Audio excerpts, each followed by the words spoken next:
Ever since I was a young student of social anthropology in 1968, I have pondered the question, what is a culture?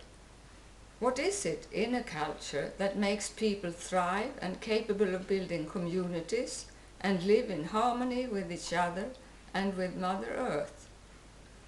And contrary, what is it that breaks the whole and fiercely destroys the possibility to build enduring relationships and finally turns real wealth into garbage and communities into marketplaces? 1988, I found the answer and the missing piece of my puzzle.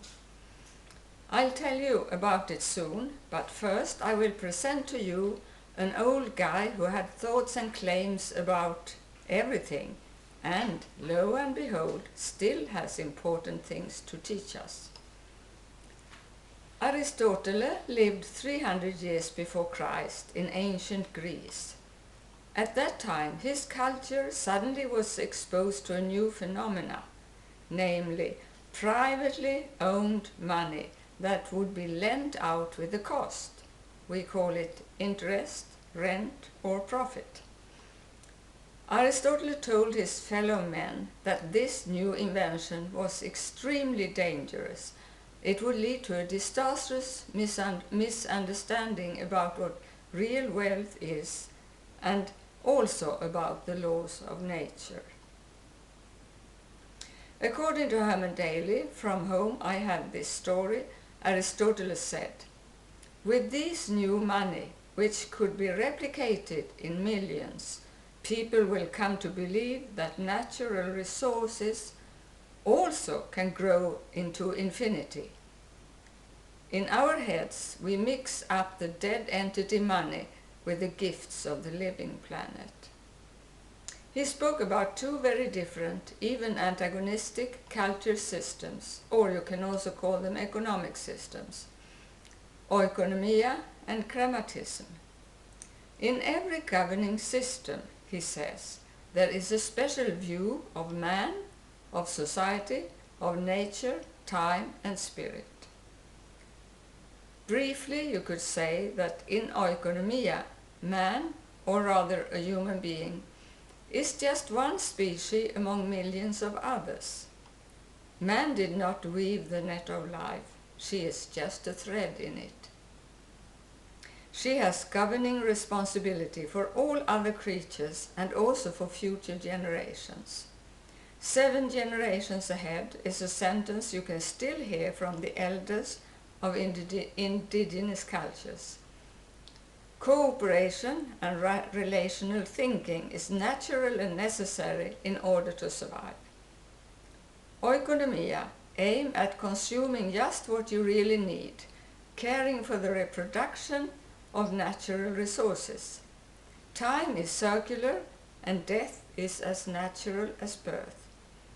If money is used within an oikonomic culture or economy, it would be either ritual objects or an article of use that you can use for exchange.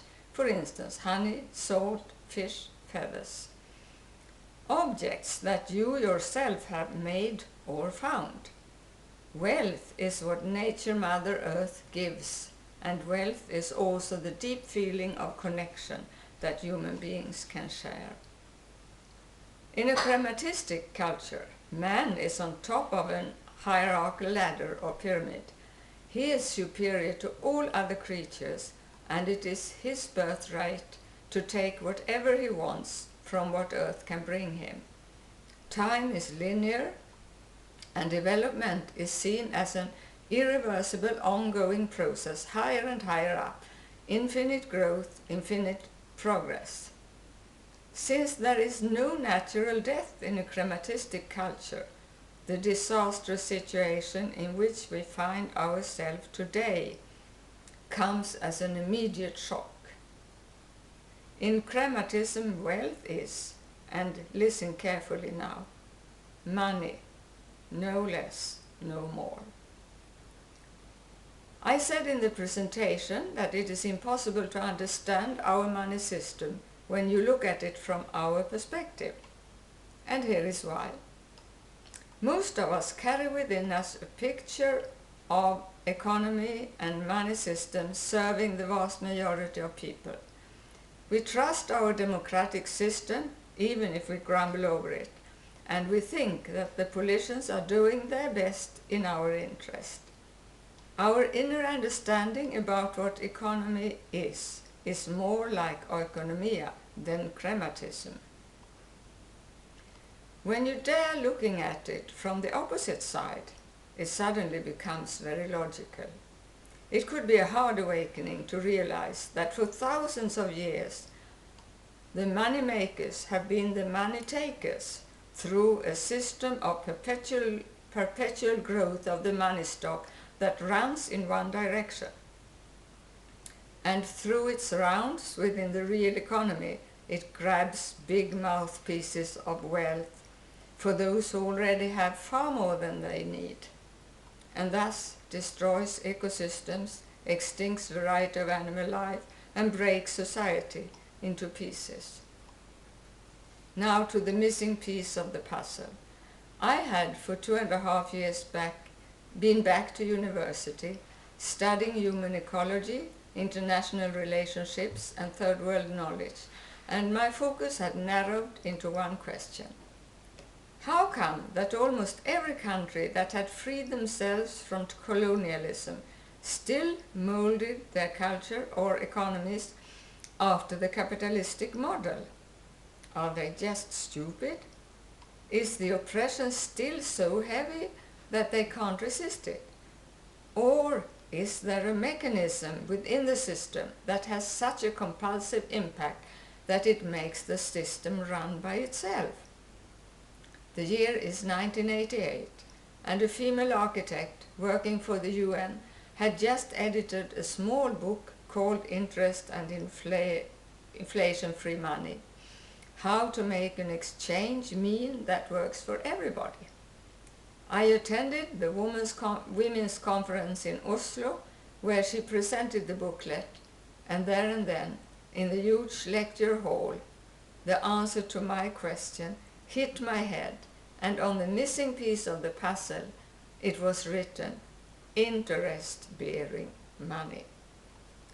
Margaret had written the book out of anger because she had met a reaction over and over again when she, as an architect working with ecological building and city planning, presented her drawings.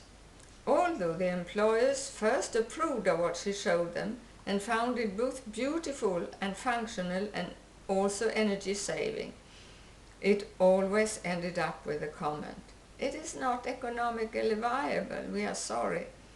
In clear words, there is no enough profit in it.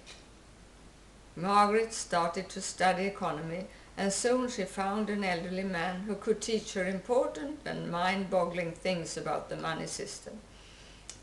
He had taken part in the free economic movement, which was big and widespread during the 1930s. During the lecture, Margaret quoted a special sentence from him. It goes, "Every dollar or other money unit is privately owned and let out with a claim to pay back more than there was from the beginning. We call it interest or rent."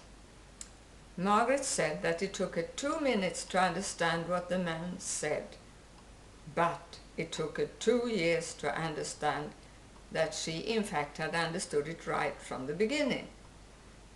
What Margaret experienced was how the economic system always works, with very few exceptions. Every investment has the goal to make profit to the shareholders, not to build functional and beautiful houses for people. The book very soon got translated into many languages. I made the Swedish one, and with it and yearly seminars called Money Matters, it did actually start a peaceful revolution on the ground. Now, culture has turned into economy, and